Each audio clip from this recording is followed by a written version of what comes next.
Clients, customers of the Himalaya Exchange, my name is Brad Geyer. I represent you, and I wanted to give you a briefing on where we stand in our action against the United States government to get your money returned.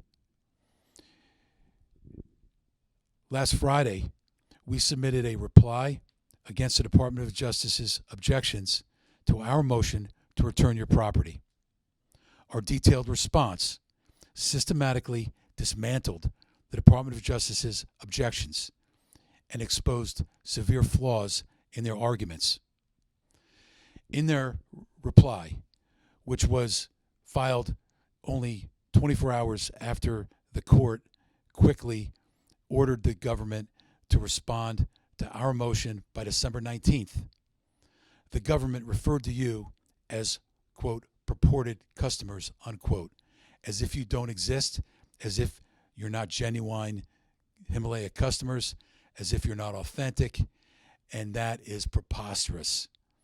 And in our reply to their response, we explained exactly why that was, and we notified the court that given the Department of Justice's baseless skepticism about your authenticity and the fact that you really exist, we asked the exchange to have an independent law firm retain an independent auditing firm to audit my clients and confirm for submission to the court that you actually exist. This is no reason to be concerned.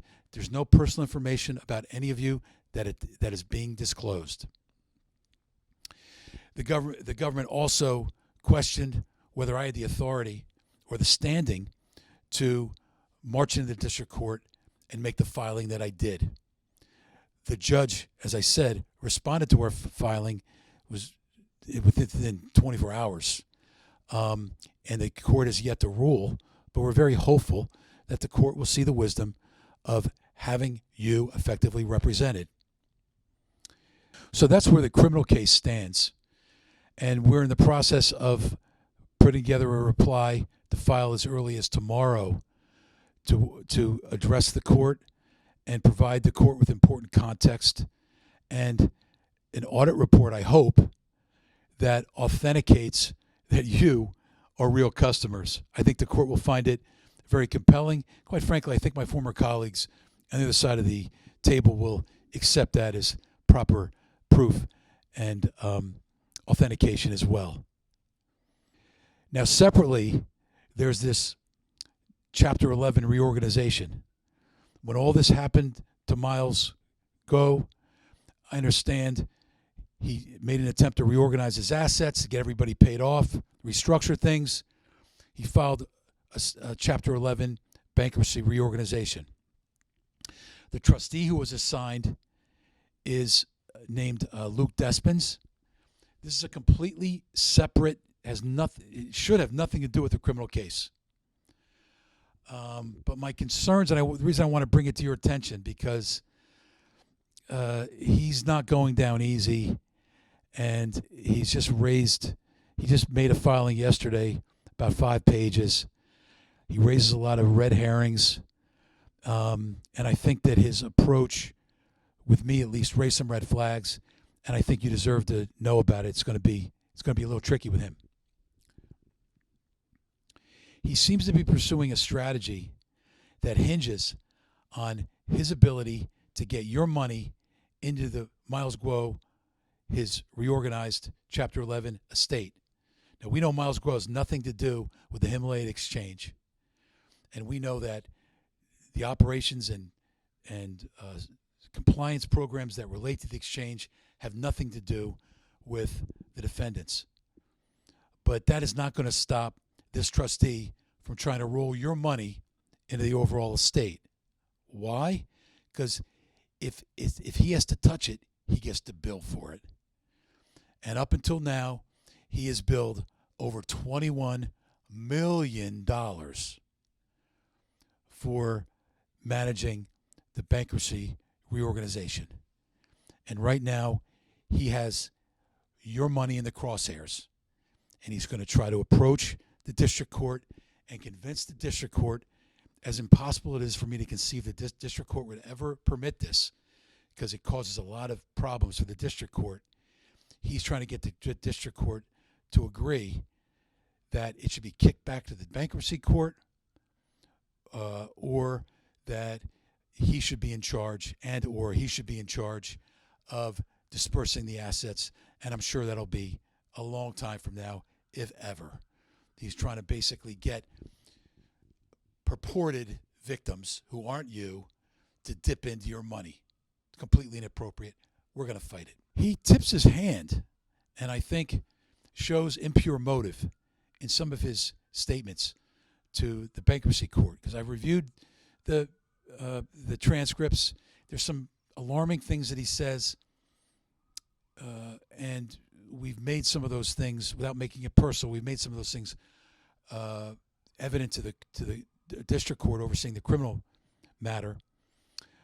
For instance, at the August 29th court proceeding, he painted really an unflattering picture where he seemed to be motivated by profit rather than actually helping out the victims. His ambiguous stance on defining victims, where it's sort of like he gets to determine who the victims are and who can file for claims against the estate. He seems to think that it's solely within his prerogative. The best approach that we can hope for is that the criminal court will exert supervisory control and supervision over the government and me, your counsel, so that we can provide the government with whatever authentication they need to get you your money back. And I'm hopeful that when they see the full scope and the context of what's before us and how badly you've been treated, I'm very hopeful that my former colleagues on the other side of the table are going to do the right thing. These are good people. They're devoted public servants, and they really don't like when victims are mistreated. And I think that when we explain to them exactly what's happened here, we give them the full context, I anticipate that they're actually going to help us to make this right. So keep the chin up. Lastly, I want to make a point, an important point, about customer safety. And I want you to know that I am personally protecting you. The Himalaya Exchange has stated serious concerns about the security of its customer data. When asked to demonstrate these issues, the exchange, following its strict security protocols that encompass ID verification and artificial intelligence facial recognition via the Jumio platform, disclosed a shocking incident encountered during a customer's sign-up process. By the way, this is a disturbing image. If you have children in the room, I would not have them.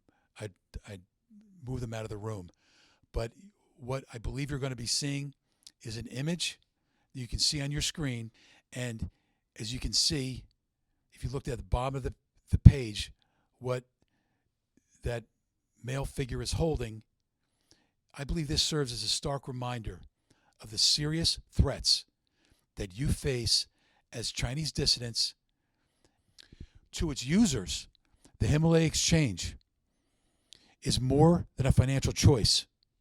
It often serves as their only protection against the CCP's heavy-handed tactics to suppress opposition. The protection of your identities emerges as a paramount concern, underscored by this harrowing image. This event not only exemplifies the risks faced by you and other users, but also contextualizes the necessity of safeguarding your identities amidst ongoing legal proceedings.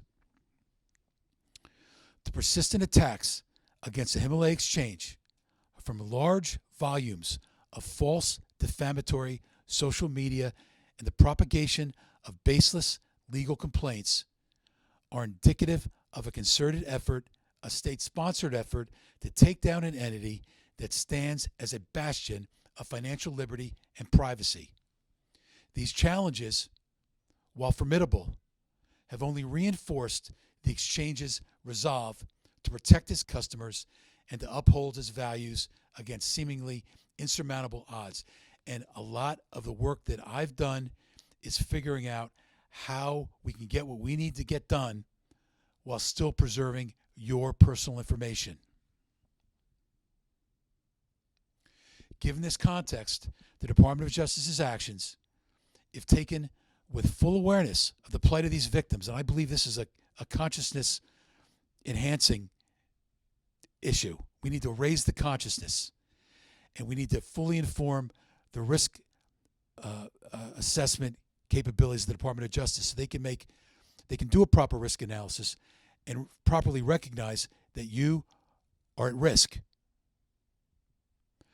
By proceeding with asset seizures, the Department of Justice appears to be exploiting governance mechanisms against the very liberties of individuals, and this really can't stand. I think we have to figure out another way that we can interact with each other to get this resolved.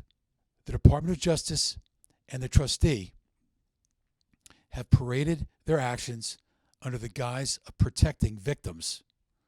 Yet, when it's time to return the seized funds to the so-called victims, they audaciously claim these individuals are not real customers. They claim you are not real customers. You are not real victims. Not a single piece of evidence to back up such a claim. This gross inconsistency is not just troubling, it's a blatant display of opportunism. At least I would say it has the appearance of that for the trustee. And it begs the question, are they acting in the interests of justice? This week, I'm happy to report that we're going to submit to the court a detailed audit report that authenticated every single customer that I claimed is my client. This is going to be a compelling report. It's going to eliminate all doubt. In addition, they did a random sample that was conducted in a cloistered, sterile environment where there could be no inappropriate disclosures. And they did a deep dive and confirmed that, yes, these client files are in order, and yes, they exist, and yes, you retain me to represent you. That's going to happen this week. I want to thank you for being able to address you today. I hope to do this periodically to give you updates. I'm actually very excited about how things have gone. I think I'm very happy with the information we've been able to give to the court and also provide to the bankruptcy trustee and the government that for the first time addresses important context that I think they were missing. You can follow me at Twitter on @BradGeyer, Geyer. My team can be found at Former Feds or at Feds Foundation. It's often staffed by Wolfpack widows. And if you want to know what's in my heart and what I orient my life around and why I'm here to help you, you're trying to gauge what my motivations are and whether I'm real and whether I'm authentic, I want you to go to chbmp.org and chbmp.org/commonalities and formerfedsgroup.org/cases. I'm not going to explain what's there, but there are eyewitness accounts of people who work with me who sympathize and feel very badly about, they're primarily Americans that feel very badly about how you've been treated. They are fellow Wolfpack widows, Wolfpack warriors, fighting for freedom and liberty, medical freedom, restoring informed consent. And they believe strongly that you should be able to have economic freedom like we still have in the United States. And I'm here because they support me. And I support you, and I'm going to continue to fight for you. I'm going to continue to make darn sure that you get all your money back. And I want to let you know that I'm more optimistic than ever that that is going to happen very soon. Thank you very much for your time.